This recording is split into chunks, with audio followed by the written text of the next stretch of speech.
हाँ जी, सत श्री अकाल जी साਰਿਆਂ ਨੂੰ। सो पंजाब मिड ਵਿੱਚ ਤੁਹਾਡਾ ਬਹੁਤ-ਬਹੁਤ ਸਵਾਗਤ ਕਰਦੇ ਹਾਂ ਤੇ ਅੱਜ ਅਸੀਂ ਗੱਲ ਕਰਨ ਜਾ ਰਹੇ ਹਾਂ ਉਸ ਇਨਸਾਨ ਦੀ ਜਿਨ੍ਹਾਂ ਦਾ ਨਾਮ ਦੁਨੀਆ ਦੇ ਇਤਿਹਾਸ ਵਿੱਚ ਸੁਨਹਿਰੀ ਅੱਖਰਾਂ ਨਾਲ ਲਿਖਿਆ ਗਿਆ ਹੈ ਤੇ ਇਹਨਾਂ ਨੇ ਆਪਣੇ ਜੀਵਨ ਵਿੱਚ ਬਹੁਤ ਜ਼ਿਆਦਾ ਮੁਕਾਬਲੇ ਕੀਤੇ ਨੇ ਤੇ ਜਿੱਤੇ ਵੀ ਨੇ। ਹਾਂਜੀ, ਅਸੀਂ ਗੱਲ ਕਰਨ ਜਾ ਰਹੇ ਹਾਂ ਹਰੀ ਸਿੰਘ ਨਲੂਆ ਜੀ ਬਾਰੇ, ਜਿਨ੍ਹਾਂ ਦਾ ਜਨਮ 1791 ਵਿੱਚ 28 ਅਪ੍ਰੈਲ ਨੂੰ ਗੁਜਰਾਂਵਾਲਾ ਪਾਕਿਸਤਾਨ ਵਿੱਚ ਹੋਇਆ ਸੀ ਤੇ ਇਹਨਾਂ ਦੇ ਪਿਤਾ ਦਾ ਨਾਮ ਗੁਰਦਿਆਲ ਸਿੰਘ ਸੀ ਤੇ ਮਾਤਾ ਦਾ ਨਾਮ ਬੀਬੀ ਧਰਮ ਕੌਰ ਜੀ ਸੀ ਤੇ ਇਹਨਾਂ ਦੇ ਦਾਦਾ ਸਰਦਾਰ ਬਿਸ਼ਨ ਸਿੰਘ ਜੀ ਸੀ ਜੋ ਅਹਿਮਦ ਸ਼ਾਹ ਅਬਦਾਲੀ ਨਾਲ ਲੜਦੇ ਹੋਏ ਸ਼ਹੀਦ ਹੋ ਗਏ ਸੀ। ਤੇ ਜਦੋਂ 1881 ਵਿੱਚ ਇੱਕ ਅੰਗਰੇਜ਼ ਜਦੋਂ ਦੁਨੀਆ ਦੇ ਸਭ ਤੋਂ ਜ਼ਿਆਦਾ ਕਾਮਯਾਬ ਜਰਨੈਲਾਂ ਬਾਰੇ ਲਿਖਣ ਲੱਗਿਆ ਤਾਂ ਹਰੀ ਸਿੰਘ ਨਲੂਆ ਜੀ ਦਾ ਨਾਮ ਲਿਖਦੇ ਸਮੇਂ ਉਸ ਦਾ ਸਿਰ ਝੁਕ ਗਿਆ ਸੀ ਤੇ ਉਸ ਦਾ ਕਹਿਣਾ ਸੀ ਕਿ ਬੇਸ਼ੱਕ ਕਿਸੇ ਦੀ ਨਜ਼ਰ ਵਿੱਚ ਸਿਕੰਦਰ ਇੱਕ ਮਹਾਨ ਯੋਧਾ ਹੋਵੇਗਾ ਤੇ ਕਿਸੇ ਦੀ ਨਜ਼ਰ ਵਿੱਚ ਚੰਗੇਜ਼ ਖਾਂ, ਪਰ ਮੇਰੀ ਨਜ਼ਰ ਵਿੱਚ ਹਰੀ ਸਿੰਘ ਨਲੂਆ ਜੀ ਹੀ ਬਹਾਦਰ ਜਰਨੈਲ ਹੋਣਗੇ, ਕਿਉਂਕਿ ਉਸ ਦਾ ਇਹ ਕਹਿਣਾ ਸੀ ਕਿ ਦਰਿਆਏ ਖੈਬਰ ਤੇ ਆ ਕੇ ਹਰੇਕ ਯੋਧਾ ਹਾਰਿਆ ਹੈ ਪਰ ਉਸ ਨੂੰ ਫਤਿਹ ਕੀਤਾ ਸਿਰਫ ਹਰੀ ਸਿੰਘ ਨਲੂਆ ਜੀ ਨੇ। ਤੇ ਉਸ ਨੇ ਦੱਸਿਆ ਕਿ ਜੇਕਰ ਅੰਗਰੇਜ਼ਾਂ ਜਿੰਨੀ ਸੈਨਾ ਹਰੀ ਸਿੰਘ ਨਲੂਆ ਜੀ ਦੇ ਕੋਲ ਹੁੰਦੀ ਤਾਂ ਉਹ ਪੂਰੀ ਦੁਨੀਆ ਨੂੰ ਜਿੱਤ ਸਕਦੇ ਸੀ।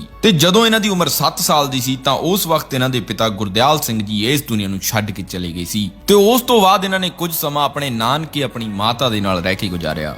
ਤੇ ਇਸ ਦੌਰਾਨ ਹਰੀ ਸਿੰਘ ਨਲੂਆ ਜੀ ਨੇ ਪੰਜਾਬੀ, ਫਾਰਸੀ ਦੇ ਨਾਲ-ਨਾਲ ਹੋਰ ਕਈ ਭਾਸ਼ਾਵਾਂ ਵੀ ਸਿੱਖੀਆਂ ਤੇ ਉਹ ਘੋੜਸਵਾਰੀ ਤੇ ਤੀਰਅੰਦਾਜ਼ੀ ਵੀ ਸਿੱਖੇ। ਤੇ ਅੱਗੇ ਗੱਲ ਕਰਦੇ ਹਾਂ, ਮਹਾਰਾਜਾ ਰਣਜੀਤ ਸਿੰਘ ਜੀ ਹਰ ਬਸੰਤ ਪੰਚਮੀ ਤੇ ਇੱਕ ਦਰਬਾਰ ਕਰਿਆ ਕਰਦੇ ਸੀ ਜਿਸ ਵਿੱਚ ਨੌਜਵਾਨ ਘੋੜਸਵਾਰੀ, ਤੀਰਅੰਦਾਜ਼ੀ ਤੇ ਹਥਿਆਰਾਂ ਦੀ ਜੌਹਰ ਦਿਖਾਇਆ ਕਰਦੇ ਸੀ। ਤੇ ਜਦੋਂ ਇਹ 15 ਸਾਲ ਦੇ ਹੋਏ ਤਾਂ ਇਹਨਾਂ ਨੇ ਵੀ ਉੱਥੇ ਜਾ ਕੇ ਆਪਣੇ ਘੋੜਸਵਾਰੀ ਦੇ ਨਾਲ-ਨਾਲ ਕਿਰਪਾਨ ਨੂੰ ਇੱਕ ਵੱਖਰੇ ਤਰੀਕੇ ਨਾਲ ਚਲਾਉਣ ਦੇ ਜੌਹਰ ਦਿਖਾਏ, ਜਿਸ ਤੋਂ ਬਾਅਦ ਮਹਾਰਾਜਾ ਰਣਜੀਤ ਸਿੰਘ ਜੀ ਨੇ ਦੇਖਿਆ ਕਿ ਇੱਕ ਨੌਜਵਾਨ ਵੱਖਰੇ ਤਰੀਕੇ ਨਾਲ ਜੌਹਰ ਦਿਖਾ ਰਿਹਾ ਹੈ ਤੇ ਉਹਨਾਂ ਨੂੰ ਉਹ ਬਹੁਤ ਪਸੰਦ ਆਏ ਤੇ ਉਹਨਾਂ ਨੇ ਖੁਸ਼ ਹੋ ਕੇ ਉਹਨਾਂ ਨੂੰ ਆਪਣੇ ਕੋਲ ਬੁਲਾਇਆ ਤੇ ਉਸ ਵਕਤ ਉਹਨਾਂ ਦਾ ਨਾਮ ਸਿਰਫ ਹਰੀ ਸਿੰਘ ਸੀ। ਤੇ ਮਹਾਰਾਜਾ ਰਣਜੀਤ ਸਿੰਘ ਜੀ ਨੇ ਉਹਨਾਂ ਨੂੰ ਕੋਲ ਬੁਲਾ ਕੇ ਇੱਕ ਸੋਨੇ ਦਾ ਕੈਂਠਾ ਉਹਨਾਂ ਦੇ ਗਲ ਵਿੱਚ ਪਾ ਦਿੱਤਾ ਤੇ ਆਪਣੀ ਫੌਜ ਦੇ ਵਿੱਚ ਉਹਨਾਂ ਨੂੰ ਸ਼ਾਮਲ ਕਰ ਲਿਆ। ਤੇ ਉਸ ਸਮੇਂ ਪੰਜਾਬ ਤੇ ਮਹਾਰਾਜਾ ਰਣਜੀਤ ਸਿੰਘ ਜੀ ਦਾ ਰਾਜ ਸੀ ਤੇ ਉਹ ਆਪਣੇ ਸੈਨਿਕਾਂ ਨੂੰ ਯੁੱਧ ਸਿੱਖਿਆ ਦੇਣ ਲਈ ਵਿਦੇਸ਼ਾਂ ਤੋਂ ਆਰਮੀ ਜਰਨਲ ਬੁਲਾਇਆ ਕਰਦੇ ਸੀ। ਤੇ ਅੱਜ ਵੀ ਪਾਕਿਸਤਾਨ ਵਿੱਚ ਉਹਨਾਂ ਫ੍ਰੈਂਚ ਜਰਨਲਸ ਦੀਆਂ ਕਬਰਾਂ ਪਾਈਆਂ ਜਾਂਦੀਆਂ ਨੇ ਜੋ ਭਾਰਤ ਵਿੱਚ ਸਿੱਖ ਸੈਨਿਕਾਂ ਨੂੰ ਸਿੱਖਿਆ ਦੇਣ ਲਈ ਆਉਂਦੇ ਸੀ। ਤੇ ਮਹਾਰਾਜਾ ਰਣਜੀਤ ਸਿੰਘ ਜੀ ਨੇ ਸਿਰਫ ਯੁੱਧ ਸਿੱਖਿਆ ਹੀ ਨਹੀਂ ਬਲਕਿ ਵਿਦੇਸ਼ੀ ਭਾਸ਼ਾਵਾਂ ਵੀ ਆਪਣੀ ਸੈਨਾ ਨੂੰ ਉਹਨਾਂ ਤੋਂ ਸਿਖਵਾਈਆਂ ਸੀ। ਤੇ ਇੱਕ ਬਹੁਤ ਮਸ਼ਹੂਰ ਕਿੱਸਾ ਹੈ ਜੋ ਤੁਸੀਂ ਸਭ ਨੇ ਸੁਣਿਆ ਹੀ ਹੋਣਾ ਹੈ ਕਿ ਇੱਕ ਦਿਨ ਹਰੀ ਸਿੰਘ ਨਲੂਆ ਜੀ ਮਹਾਰਾਜਾ ਰਣਜੀਤ ਸਿੰਘ ਜੀ ਨਾਲ ਜੰਗਲ ਵਿੱਚ ਜਾ ਰਹੇ ਸੀ ਤਾਂ ਉੱਥੇ ਉਹਨਾਂ ਨੂੰ ਇੱਕ ਸ਼ੇਰ ਮਿਲ ਗਿਆ ਤੇ ਉਹਨਾਂ ਨੇ ਮਹਾਰਾਜਾ ਰਣਜੀਤ ਸਿੰਘ ਜੀ ਨੂੰ ਕਿਹਾ ਕਿ ਤੁਹਾਡੇ ਤੋਂ ਪਹਿਲਾਂ ਇਸ ਨਾਲ ਲੜਨ ਦਾ ਮੇਰਾ ਹੱਕ ਬਣਦਾ ਹੈ। ਤੇ ਉਹਨਾਂ ਨੇ ਅੱਗੇ ਵੱਧ ਕੇ ਸ਼ੇਰ ਦਾ ਸਾਹਮਣਾ ਕੀਤਾ ਪਰ ਉਹਨਾਂ ਦੇ ਹੱਥ ਚੋਂ ਤਲਵਾਰ ਛੁੱਟ ਗਈ ਸੀ। ਪਰ ਉਹਨਾਂ ਨੇ ਜੋ ਉੱਥੇ ਕੀਤਾ ਉਹ ਹੈਰਾਨ ਕਰ ਦੇਣ ਵਾਲਾ ਸੀ। ਤੇ ਅਕਸਰ ਅਸੀਂ ਦੇਖਦੇ ਹਾਂ ਕਿ ਸ਼ੇਰ ਦਾ ਸ਼ਿਕਾਰ ਨੇਜੇ ਜਾਂ ਬੰਦੂਕ ਨਾਲ ਕੀਤਾ ਜਾਂਦਾ ਹੈ, ਉਹ ਵੀ ਬਹੁਤ ਦੂਰੀ ਬਣਾ ਕੇ, ਪਰ ਕੌਮ ਦੇ ਇਹ ਜਰਨੈਲ ਨੇ ਆਪਣੀ ਗਾਤਰੇ ਦੀ ਕਿਰਪਾਨ ਦੇ ਨਾਲ ਉਸ ਸ਼ੇਰ ਦਾ ਸ਼ਿਕਾਰ ਕਰ ਦਿੱਤਾ ਤੇ ਉਸ ਦਾ ਜਵਾੜਾ ਵਿਚਕਾਰ ਤੋਂ ਉਪਾੜ ਦਿੱਤਾ ਸੀ। ਜਦ ਕਿ ਸ਼ੇਰ ਦੇ ਜਬੜੇ ਦਾ ਪ੍ਰੈਸ਼ਰ 900 ਤੋਂ ਲੈ ਕੇ 1100 ਪਾਉਂਡ ਪਰ ਸਕੁਅਰ ਇੰਚ ਹੁੰਦਾ ਹੈ। ਇਸ ਤੋਂ ਅਸੀਂ ਅੰਦਾਜ਼ਾ ਲਗਾ ਸਕਦੇ ਹਾਂ ਕਿ ਉਹਨਾਂ ਦੀਆਂ ਬਾਹਾਂ ਦੇ ਵਿੱਚ ਕਿੰਨੀ ਜਾਨ ਹੋਵੇਗੀ। ਤੇ ਉਸ ਵਕਤ ਮਹਾਰਾਜਾ ਰਣਜੀਤ ਸਿੰਘ ਜੀ ਨੇ ਇਹਨਾਂ ਨੂੰ ਆਪਣੇ ਗਲ ਦੇ ਨਾਲ ਲਾ ਕੇ ਕਿਹਾ ਸੀ ਕਿ ਤੂੰ ਮੇਰਾ ਰਾਜਾ ਨਲ ਹੈ। ਤੇ ਰਾਜਾ ਨਲ ਸ਼ੇਰਾਂ ਦਾ ਸ਼ਿਕਾਰ ਕਰਿਆ ਕਰਦਾ ਸੀ ਤੇ ਰਾਜੇ ਨਲ ਦਾ ਮਹਾਰਾਜਾ ਰਣਜੀਤ ਸਿੰਘ ਜੀ ਦੇ ਮਨ ਵਿੱਚ ਬਹੁਤ ਵਧੀਆ ਅਕਸ ਬਣਿਆ ਹੋਇਆ ਸੀ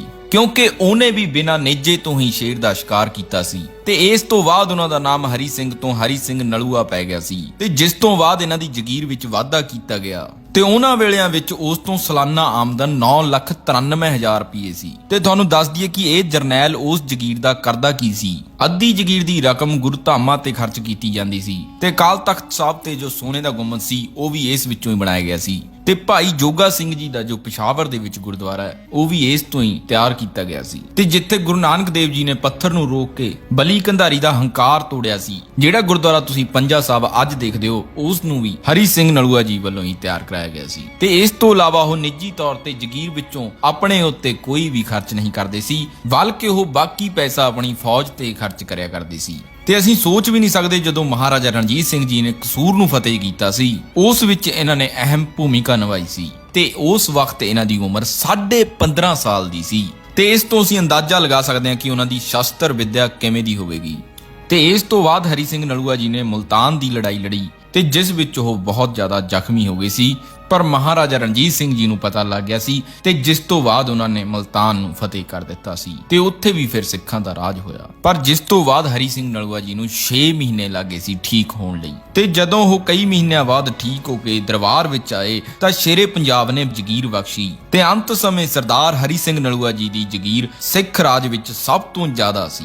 ਜਿਸ ਤੋਂ ਬਾਅਦ ਉਹਨਾਂ ਨੇ ਬਹੁਤ ਸਾਰੇ ਥਾਂ ਜਿੱਤੇ ਤੇ ਜਿੱਤਦੇ ਕਸ਼ਮੀਰ ਨੂੰ ਵੀ ਸਿੱਖ ਰਾਜ ਵਿੱਚ ਰਲਾ ਲਿਆ। ਸੋ ਬੀਬੀ ਹਰਸ਼ਰਨ ਕੌਰ ਜੀ ਬਾਰੇ ਵੀ ਤੁਸੀਂ ਸੁਣਿਆ ਹੋਵੇਗਾ। ਸੋ ਬੀਬੀ ਸ਼ਰਨ ਕੌਰ ਜੀ ਦੀ ਘਟਨਾ ਉਸ ਵਕਤ ਹੋਈ ਸੀ ਜਦੋਂ ਮਹਾਰਾਜਾ ਰਣਜੀਤ ਸਿੰਘ ਜੀ ਨੇ ਮਿਚਨੀ ਦਾ ਇਲਾਕਾ ਫਤਿਹ ਕੀਤਾ ਸੀ ਤੇ ਉੱਥੇ ਇੱਕ ਕਿਲਾ ਬਣਾਇਆ ਸੀ ਤੇ ਜਦੋਂ ਉਸ ਕਿਲੇ ਵਿੱਚ ਹਰੀ ਸਿੰਘ ਨਲੂਆ ਜੀ ਆਪਣਾ ਦਰਬਾਰ ਲਾ ਕੇ ਬੈਠੇ ਸੀ ਉਸ ਵਕਤ ਉੱਥੇ ਇੱਕ ਪੰਡਤ ਆਇਆ ਤੇ ਉਸ ਨੇ ਆ ਕੇ ਬੇਨਤੀ ਕੀਤੀ ਕਿ ਅਸੀਂ ਆਪਣੇ ਬੇਟੇ ਨੂੰ ਵਿਆਹ ਕੇ ਲੈ ਕੇ ਆ ਰਹੇ ਸੀ ਤੇ ਰਾਸਤੇ ਵਿੱਚ ਪਠਾਣਾ ਨੇ ਸਾਡੀ ਡੋਲੀ ਲੁੱਟ ਲਈ ਹੈ ਤੇ ਉਹ ਸਾਡੀ ਬੱਚੀ ਨੂੰ ਚੁੱਕ ਕੇ ਲੈ ਗਏ ਨੇ ਤੇ ਪਠਾਣਾ ਨੇ ਉਸ ਨੂੰ ਮਿਚਨੀ ਦੇ ਖਾਂ ਦੇ ਹਵਾਲੇ ਕਰ ਦਿੱਤਾ ਤੇ ਸਾਨੂੰ ਇਹ ਵੀ ਪਤਾ ਹੈ ਕਿ ਜਦੋਂ ਉਹ ਫੌਜਦਾਰ ਕਿਸੇ ਬੱਚੀ ਨੂੰ ਚੁੱਕ ਲੈ ਜਾਂਦਾ ਹੈ ਤਾਂ ਉਹ ਉਸ ਦੀ ਇੱਜ਼ਤ ਵੀ ਲੁੱਟ ਲੈਂਦਾ ਹੈ ਤੇ ਉਸ ਦਾ ਕਤਲ ਵੀ ਕਰ ਦਿੰਦਾ ਹੈ ਤੇ ਉੱਥੋਂ ਕਦੇ ਵੀ ਬੱਚੇ ਵਾਪਸ ਨਹੀਂ ਆਉਂਦੇ। ਤੇ ਹਰੀ ਸਿੰਘ ਨਲੂਆ ਜੀ ਨੇ ਉਹਨਾਂ ਨੂੰ ਪੁੱਛਿਆ ਕਿ ਕਿੰਨੇ ਪਠਾਨ ਸੀ ਤਾਂ ਉਸ ਨੇ ਕਿਹਾ ਕਿ 5 ਪਠਾਨ ਸੀ, ਬਹੁਤ ਸ਼ਸਤਰ ਲੈ ਕੇ ਆਏ ਹੋਏ ਸੀ। ਤੇ ਉਹਨਾਂ ਨੇ ਕਿਹਾ ਕਿ ਤੁਹਾਡੀ ਬਰਾਤ ਵਿੱਚ ਕਿੰਨੇ ਬੰਦੇ ਸੀ ਤਾਂ ਉਸ ਨੇ ਕਿਹਾ ਕਿ 30-40 ਵਿਅਕਤੀ ਸੀ। ਤੇ ਹਰੀ ਸਿੰਘ ਜੀ ਨੇ ਫਿਰ ਮੁਸਕਰਾ ਕੇ ਕਿਹਾ ਕਿ ਫਿਰ ਤੁਹਾਡਾ ਇਹੀ ਹਾਲ ਹੋਣਾ ਹੈ। ਜੇਕਰ ਤੁਹਾਡੇ 30-40 ਵਿਅਕਤੀਆਂ ਦੇ ਹੁੰਦੇ ਹੋਏ ਵੀ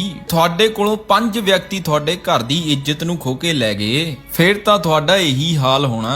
ਤੇ ਉਸੇ ਵਕਤ ਫਿਰ ਹਰੀ ਸਿੰਘ ਨਲੂਆ ਜੀ ਨੇ ਉਸ ਖਾਂ ਦੇ ਇਲਾਕੇ ਤੇ ਕਬਜ਼ਾ ਕੀਤਾ ਤੇ ਉਹ ਬੱਚੀ ਨੂੰ ਛਡਾਇਆ ਤੇ ਜਦੋਂ ਉੱਥੋਂ ਉਹਨਾਂ ਨੂੰ ਛਡਾ ਕੇ ਹਰੀ ਸਿੰਘ ਨਲੂਆ ਜੀ ਦੇ ਦਰਬਾਰ ਵਿੱਚ ਲਿਆਂਦਾ ਗਿਆ ਹਰੀ ਸਿੰਘ ਨਲੂਆ ਜੀ ਨੇ ਉਹਨਾਂ ਦੇ ਪਰਿਵਾਰ ਨੂੰ ਕਿਹਾ ਕਿ ਤੁਹਾਡੀ ਬੱਚੀ ਨੂੰ ਸਹੀ ਸਲਾਮਤ ਲੈ ਆਂਦਾ ਹੈ ਤੇ ਹੁਣ ਤੁਸੀਂ ਆਪਣੇ ਘਰ ਲਿਜਾ ਸਕਦੇ ਹੋ। ਉਹ ਇੱਕ ਦੂਜੇ ਦੇ ਮੂੰਹ ਵੱਲ ਦੇਖਣ ਲੱਗ ਗਏ ਸੀ। ਅਸਲ ਵਿੱਚ ਦੀ ਗੱਲ ਇਹ ਸੀ ਕਿ ਇੱਕ ਦਿਨ ਪਠਾਨ ਦੇ ਘਰ ਵਿੱਚ ਰਹਿ ਆਈ ਹੈ। ਇਹ ਉਸ ਵਕਤ ਹੁੰਦਾ ਸੀ ਤੇ ਉਸ ਵਕਤ ਹੀ ਬੀਬੀ ਸ਼ਰਨ ਕੌਰ ਜੀ ਨੇ ਕਿਹਾ ਕਿ ਸਿੱਖਾਂ ਦਾ ਜਰਨੈਲਾ ਮੈਂ ਤੈਨੂੰ ਆਪ ਦਾ ਫੈਸਲਾ ਸੁਣਾਉਣੀ ਆ, ਇਹਨਾਂ ਨੂੰ ਬੋਲਣ ਦੀ ਲੋੜ ਹੀ ਨਹੀਂ, ਮੈਂ ਇਹਨਾਂ ਦੇ ਨਾਲ ਜਾਣਾ ਹੀ ਨਹੀਂ ਚਾਹੁੰਦੀ ਜਿਹੜੇ ਮੇਰੀ ਇੱਜ਼ਤ ਦੀ ਰੱਖਿਆ ਹੀ ਨਹੀਂ ਕਰ ਸਕਦੇ। ਤੁਸੀਂ ਮੈਨੂੰ ਭੈਣ ਕਹਿ ਕੇ ਲੈ ਕੇ ਆਇਓ ਤੇ ਜਦੋਂ ਮੈਨੂੰ ਉਹ ਚੁੱਕ ਕੇ ਲੈ ਗਏ ਸੀ ਤਾਂ ਮੈਂ ਕਿਸੇ ਦੀ ਪਤਨੀ ਸੀ ਤਾਂ ਮੇਰੀ ਕੋਈ ਬਦਨਾਮੀ ਨਹੀਂ ਹੋਈ, ਪਰ ਅੱਜ ਤੂੰ ਮੈਨੂੰ ਵੀਰਿਆ ਭੈਣ ਕਹਿ ਕੇ ਲੈ ਕੇ ਆਇਆ। ਪਰ ਜੇਕਰ ਕਿਸੇ ਨੇ ਦੁਬਾਰਾ ਡੋਲਾ ਲੁੱਟ ਲਿਆ ਤਾਂ ਲੋਕੀ ਇਹ ਕਹਿਣਗੇ ਕਿ ਹਰੀ ਸਿੰਘ ਨਲੂਏ ਦੀ ਭੈਣ ਨੂੰ ਕੋਈ ਚੁੱਕ ਕੇ ਲੈ ਗਿਆ। ਮੈਂ ਨਹੀਂ ਇਹਨਾਂ ਦੇ ਨਾਲ ਜਾਣਾ ਚਾਹੁੰਦੀ, ਜਿਹੜੇ ਲੋਕਾਂ ਨੇ ਮੈਨੂੰ ਕੱਲ ਨਹੀਂ ਬਚਾਇਆ ਉਹਨਾਂ ਤੋਂ ਅੱਜ ਵੀ ਨਹੀਂ ਬਚਾਇਆ ਜਾਣਾ। ਤੇ ਹਰੀ ਸਿੰਘ ਨਲੂਆ ਜੀ ਨੇ ਅੱਗੇ ਵੱਧ ਕੇ ਉਹਦੇ ਸਿਰ ਤੇ ਹੱਥ ਰੱਖਿਆ ਤੇ ਕਿਹਾ ਭੈਣੇ ਕੋਈ ਨਹੀਂ, ਜਿੰਨਾ ਚਿਰ ਤੇਰਾ ਡੋਲਾ ਘਰ ਨਹੀਂ ਪਹੁੰਚਦਾ ਉਹਨਾਂ ਚਿਰ ਮੈਂ ਹਿਫਾਜ਼ਤ ਕਰਾਂਗਾ, ਤੂੰ ਇਹਨਾਂ ਨਾਲ ਘਰ ਜਾ।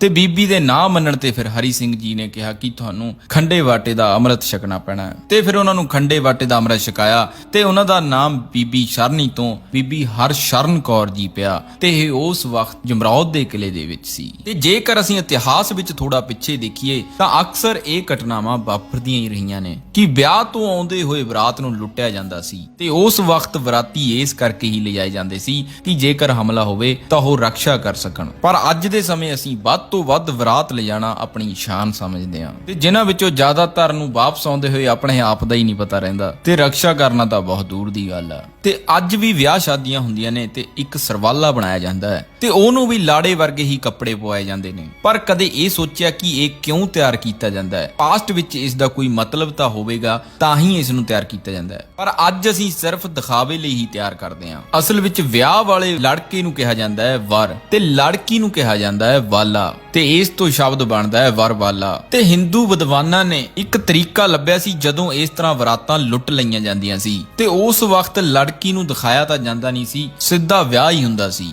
ਤੇ ਜਦੋਂ ਬਰਾਤਾਂ ਜਾਂਦੀਆਂ ਸੀ ਤਾਂ ਉਹਨਾਂ ਦੇ ਗਹਿਣਾ ਗੱਟਾ ਲੁੱਟਣ ਲਈ ਉਹਨਾਂ ਤੇ ਹਮਲਾ ਹੁੰਦਾ ਸੀ ਤੇ ਜੇਕਰ ਵਰ ਮਾਰਿਆ ਜਾਂਦਾ ਸੀ ਤਾਂ ਇਸ ਲਈ ਉਹਨਾਂ ਨੇ ਇਹ ਤਰੀਕਾ ਲੱਭਿਆ ਸੀ ਕਿ ਇਸ ਤਰ੍ਹਾਂ ਦੇ ਹੀ ਕੱਪੜੇ ਪਵਾ ਕੇ ਉਸ ਦੇ ਰਿਸ਼ਤੇਦਾਰਾਂ ਵਿੱਚੋਂ ਹੀ ਉਹਦੀ ਹਮ ਉਮਰ ਦਾ ਹੀ ਇੱਕ ਲੜਕਾ ਹੋਰ ਤਿਆਰ ਕੀਤਾ ਜਾਵੇ ਜਿਸ ਨੂੰ ਬਰਾਤ ਦੇ ਪਿੱਛੇ ਰੱਖਿਆ ਜਾਂਦਾ ਸੀ ਤੇ ਜੇਕਰ ਕੋਈ ਘਟਨਾ ਵਾਪਰਦੀ ਸੀ ਤਾਂ ਉਸ ਦਾ ਵਿਆਹ ਉਸ ਲੜਕੀ ਨਾਲ ਕਰ ਦਿੱਤਾ ਜਾਂਦਾ ਸੀ ਤੇ ਉਹ ਦੂਜੇ ਲੜਕੇ ਨੂੰ ਨਾਮ ਦਿੱਤਾ ਗਿਆ ਸੀ ਸਰਵਾਲਾ। ਪਰ ਇਹ ਪਰੰਪਰਾ ਅੱਜ ਸਿੱਖਾਂ ਵਿੱਚ ਵੀ ਬਹੁਤ ਪ੍ਰਚਲਿਤ ਹੋ ਚੁੱਕੀ ਹੈ, ਪਰ ਇਹ ਆਈ ਕਿੱਥੋਂ ਸੀ ਇਹ ਤੁਸੀਂ ਸਮਝ ਹੀ ਗਏ ਹੋਣੇ ਆ। ਸੋ ਆਪਾਂ ਆਪਣੀ ਕਹਾਣੀ ਵਿੱਚ ਅੱਗੇ ਵਧਦੇ ਹਾਂ ਤੇ ਗੱਲ ਕਰਦੇ ਹਾਂ ਉਸ ਕਿੱਸੇ ਦੀ ਜਦੋਂ ਇੱਕ ਔਰਤ ਨੇ ਹਰੀ ਸਿੰਘ ਨਲੂਆ ਜੀ ਨੂੰ ਕਿਹਾ ਸੀ ਕਿ ਮੈਂ ਚਾਹੁੰਦੀ ਹਾਂ ਕਿ ਮੇਰੀ ਕੁੱਖ ਤੋਂ ਤੁਹਾਡੇ ਵਰਗਾ ਪੁੱਤਰ ਜਨਮ ਲਵੇ। ਸੋ ਕੀ ਹੋਇਆ ਸੀ ਉਸ ਵਕਤ, ਉਸ ਬਾਰੇ ਗੱਲ ਕਰਦੇ ਹਾਂ। ਪੇਸ਼ਾਵਰ ਦਾ ਗਵਰਨਰ ਬਣ ਕੇ ਹਰੀ ਸਿੰਘ ਨਲੂਆ ਜੀ ਨੇ ਬਹੁਤ ਸਾਰੇ ਕਿਲਿਆਂ ਦਾ ਜਾਲ ਬਣਾ ਦਿੱਤਾ ਸੀ ਤੇ ਕਈ ਕਿਲੇ ਨਵੇਂ ਬਣਾਏ ਗਏ ਸੀ ਤੇ ਕਈ ਪੁਰਾਣਿਆਂ ਦੀ ਮੁਰੰਮਤ ਕੀਤੀ। ਤੇ ਜਦੋਂ ਨਾਸਰ ਖਾਨ ਨੂੰ ਪਤਾ ਲੱਗਿਆ ਕਿ ਹਰੀ ਸਿੰਘ ਨਲੂਆ ਜੀ ਨੇ ਦਰਿਆਏ ਖੈਬਰ ਤੇ ਕਬਜ਼ਾ ਕਰ ਲਿਆ ਤਾਂ ਉਹਨਾਂ ਨੇ ਆਪਣੇ ਪੁੱਤਰ ਨੂੰ ਕਿਹਾ ਕਿ ਤੂੰ ਆਪਣਾ ਸਮਾਨ ਬੰਨ ਲੈ, ਆਪਾਂ ਇੱਥੋਂ ਚੱਲਦੇ ਹਾਂ, ਕਿਤੇ ਹਰੀ ਸਿੰਘ ਨਲੂਆ ਆਪਣਾ ਨੁਕਸਾਨ ਨਾ ਕਰ ਦੇਵੇ। ਤੇ ਫਿਰ ਉਹਨਾਂ ਦਾ ਪੁੱਤਰ ਆਪਣੀ ਮੰਗੇਤਰ ਬਾਨੋ ਦੇ ਘਰੇ ਗਿਆ, ਜਿਸ ਨਾਲ ਉਸ ਦਾ ਨਿਕਾਹ ਹੋਣਾ ਸੀ। ਤੇ ਉਸ ਨੇ ਜਾ ਕੇ ਬਾਨੋ ਨੂੰ ਕਿਹਾ ਕਿ ਚੱਲ ਆਪਾਂ ਇਹ ਇਲਾਕਾ ਛੱਡ ਕੇ ਚੱਲੀਏ, ਕਿਉਂਕਿ ਹਰੀ ਸਿੰਘ ਨਲੂਆ ਇੱਥੇ ਪਹੁੰਚ ਚੁੱਕਿਆ ਹੈ ਤੇ ਅਸੀਂ ਉਹਦੇ ਸਾਹਮਣੇ ਮੈਦਾਨ ਵਿੱਚ ਨਹੀਂ ਖੜ ਸਕਦੇ। ਤੇ ਫਿਰ ਬਾਨੋ ਕਹਿੰਦੀ ਹੈ ਕਿ ਤੂੰ ਤਾਂ ਕਹਿੰਦਾ ਸੀ ਕਿ ਮੇਰੇ ਅੱਗੇ ਤਾਂ ਪਹਾੜ ਵੀ ਡਿੱਗ ਪੈਂਦੇ ਨੇ, ਤੂੰ ਤੇ ਕਹਿੰਦਾ ਸੀ ਜਦੋਂ ਮੈਂ ਤੀਰ ਚੱਕਦਾ ਤਾਂ ਮੇਰੇ ਸਾਹਮਣੇ ਕੋਈ ਦੁਸ਼ਮਣ ਨਹੀਂ ਖੜਦਾ, ਤੇ ਹਾਲੇ ਤਾਂ ਹਰੀ ਸਿੰਘ ਇੱਥੇ ਆਇਆ ਵੀ ਨਹੀਂ, ਤੂੰ ਤਾਂ ਪਹਿਲਾਂ ਹੀ ਡਰ ਗਿਆ। ਤੇ ਹੁਣ ਕਿੱਥੇ ਗਈ ਤੇਰੀ ਦਲੇਰੀ, ਕਿੱਥੇ ਗਈ ਤੇਰੀ ਬਹਾਦਰੀ? ਮੈਂ ਤਾਂ ਤੇਰੇ ਨਾਲ ਵਿਆਹ ਕਰਾਉਣ ਲਈ ਹਾਂ ਹੀ ਇਸ ਕਾਰਨ ਕੀਤੀ ਸੀ ਕਿ ਤੂੰ ਦਰਿਆਏ ਖੈਬਰ ਦੇ ਸਾਰੇ ਪਠਾਣਾ ਵਿੱਚੋਂ ਬਹਾਦਰ ਜਰਨੈਲ ਹੈ, ਤੂੰ ਤੇ ਡਰਪੋਕ ਹੀ ਬਹੁਤ ਵੱਡਾ ਨਿਕਲਿਆ। ਤੇ ਉਹ ਕਹਿੰਦਾ ਮੇਰੇ ਕੋਲ ਤੇਰੇ ਜਵਾਬ ਦੇਣ ਦਾ ਸਮਾਂ ਨਹੀਂ ਹੈ, ਤੂੰ ਚੱਲ ਛੇਤੀ ਇੱਥੋਂ ਚੱਲੀਏ। ਤੇ ਫਿਰ ਬਾਨੋ ਕਹਿੰਦੀ ਇਹ ਕਿਹੜਾ ਜਰਨੈਲ ਹੈ ਜਿਸ ਤੋਂ ਤੁਸੀਂ ਇੰਨਾ ਡਰਦੇ ਹੋ? ਤੇ ਉਹ ਕਹਿੰਦਾ ਇਹ ਸਿੱਖਾਂ ਦਾ ਜਰਨੈਲ ਹਰੀ ਸਿੰਘ ਨਲੂਆ ਹੈ। ਤੇ ਫਿਰ ਉਹ ਇਹ ਜਿੱਦ ਤੇ ਅੜ ਗਈ ਕਿ ਮੈਂ ਇਹ ਜਰਨੈਲ ਨੂੰ ਦੇਖਣਾ ਚਾਹੁੰਦੀ ਆ। ਤੇ ਉਹਨੇ ਬਹੁਤ ਸਮਝਾਇਆ ਕਿ ਤੇਰਾ ਉੱਥੇ ਜਾਣਾ ਖਤਰਨਾਕ ਸਾਬਤ ਹੋ ਸਕਦਾ ਹੈ, ਕਿਉਂਕਿ ਉਹ ਆਪਣਾ ਦੁਸ਼ਮਣ ਹੈ, ਤੇਰੀ ਜਾਨ ਵੀ ਜਾ ਸਕਦੀ ਹੈ ਤੇ ਇੱਜ਼ਤ ਵੀ। ਤੇ ਉਹ ਕਹਿੰਦੀ ਚਾਹੇ ਜਾਨ ਜਾਵੇ ਚਾਹੇ ਜਾਵੇ ਇੱਜ਼ਤ, ਮੈਂ ਉਹ ਜਰਨੈਲ ਜ਼ਰੂਰ ਦੇਖਣਾ ਹੈ ਜਿਸ ਤੋਂ ਤੁਸੀਂ ਡਰਦੇ ਹੋ। ਤੇ ਆਖਰਕਾਰ ਬਾਨੋ ਉੱਥੇ ਪਹੁੰਚ ਗਈ ਤੇ ਉਸ ਵਕਤ ਹਰੀ ਸਿੰਘ ਨਲੂਆ ਜੀ ਉੱਥੇ ਕਿਲਾ ਤਿਆਰ ਕਰਵਾ ਰਹੇ ਸੀ ਤੇ ਉਹ ਉਹਨਾਂ ਦੇ ਇੱਕ ਛੋਟੇ ਜਿਹੇ ਟੈਂਟ ਦੇ ਤੰਬੂ ਵਿੱਚ ਪਹੁੰਚ ਗਈ। ਤੇ ਹਰੀ ਸਿੰਘ ਨਲੂਆ ਜੀ ਨੇ ਜਦੋਂ ਰਹਿਰਾਸ ਸਾਹਿਬ ਦੇ ਪਾਠ ਤੋਂ ਬਾਅਦ ਆਪਣੀਆਂ ਅੱਖਾਂ ਖੋਲੀਆਂ ਤਾਂ ਉਹ ਉਹਨਾਂ ਦੇ ਸਾਹਮਣੇ ਖੜੀ ਸੀ। ਤੇ ਉਹਨੇ ਪਹਿਲਾ ਸਵਾਲ ਪੁੱਛਿਆ ਕਿ ਤੁਸੀਂ ਕੌਣ ਹੋ? ਤੇ ਹਰੀ ਸਿੰਘ ਨਲੂਆ ਜੀ ਨੇ ਕਿਹਾ ਕਿ ਅਸੀਂ ਗੁਰੂ ਨਾਨਕ ਦੇਵ ਜੀ ਦੇ ਪੁੱਤਰ ਹਾਂ। ਤੇ ਉਹਨੇ ਦੂਜਾ ਸਵਾਲ ਕੀਤਾ ਕਿ ਤੁਸੀਂ ਸਾਡੇ ਇਲਾਕੇ ਤੇ ਕਬਜ਼ਾ ਕਿਉਂ ਕੀਤਾ ਹੈ? ਤੇ ਹਰੀ ਸਿੰਘ ਨਲੂਆ ਜੀ ਨੇ ਕਿਹਾ ਕਿ ਅਸੀਂ ਕਿਸੇ ਦੇ ਇਲਾਕੇ ਤੇ ਕਬਜ਼ਾ ਨਹੀਂ ਕੀਤਾ, ਅਸੀਂ ਤਾਂ ਆਪਣੇ ਘਰ ਦੀ ਰੱਖਿਆ ਕੀਤੀ ਹੈ। ਤੇ ਉਹ ਉਹਨਾਂ ਦੇ ਜਵਾਬ ਤੋਂ ਬਹੁਤ ਪ੍ਰਭਾਵਿਤ ਹੋਈ। ਤੇ ਇਸ ਤੋਂ ਬਾਅਦ ਉਹਨੇ ਕਿਹਾ ਕਿ ਮੈਂ ਇਹ ਪ੍ਰਣ ਕੀਤਾ ਸੀ ਕਿ ਮੈਂ ਕਿਸੇ ਬਹਾਦਰ ਦੇ ਘਰ ਨਿਕਾਹ ਕਰਨਾ ਹੈ। ਤੇ ਉਹਨੇ ਕਿਹਾ ਉਹ ਸਿੱਖਾਂ ਦੇ ਜਰਨੈਲਾ, ਮੈਂ ਚਾਹੁੰਦੀ ਹਾਂ ਕਿ ਮੇਰੀ ਕੁੱਖ ਦੇ ਵਿੱਚੋਂ ਤੇਰੇ ਵਰਗਾ ਪੁੱਤਰ ਜਨਮ ਲਵੇ। ਤੇ ਹਰੀ ਸਿੰਘ ਨਲੂਆ ਜੀ ਨੇ ਆਪਣਾ ਜਵਾਬ ਦਿੱਤਾ। ਉਹਨਾਂ ਨੇ ਕਿਹਾ ਕਿ ਬੇਟਾ ਪੁੱਤਰ ਜਿਵੇਂ ਮਰਜ਼ੀ ਦਾ ਹੋਵੇ, ਆਪਣੇ ਖੁਦਾ ਅੱਗੇ ਇਹ ਫਰਿਆਦ ਕਰਿਆ ਕਰ ਕਿ ਉਹ ਚੰਗੇ ਅਸੂਲਾਂ ਦਾ ਮਾਲਕ ਹੋਣਾ ਚਾਹੀਦਾ ਹੈ। ਉਹਨਾਂ ਦਾ ਕਹਿਣਾ ਸੀ ਕਿ ਸ਼ਕਲ ਦੀ ਕੋਈ ਅਹਿਮੀਅਤ ਨਹੀਂ ਹੁੰਦੀ,